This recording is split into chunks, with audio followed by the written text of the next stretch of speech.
Jeg hedder Annie Cassias, og jeg er indehaver af virksomheden Stevns Urter. Jeg er selv uddannet gartner, og jeg har en brændende interesse for planter og for dyrkning af planter. Den har jeg plejet igennem mere end menneskealder, og jeg har en stor viden om både vilde og dyrkede planter og deres anvendelsesmuligheder.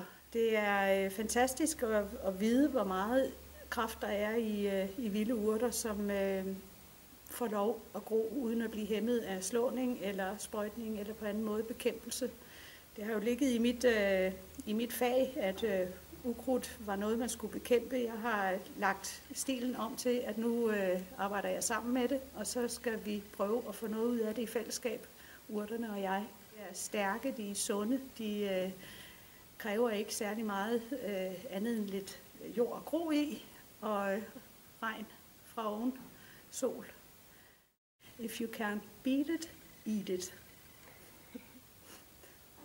Var det ikke godt? Det er rigtig fint. Ja. Rigtig fint.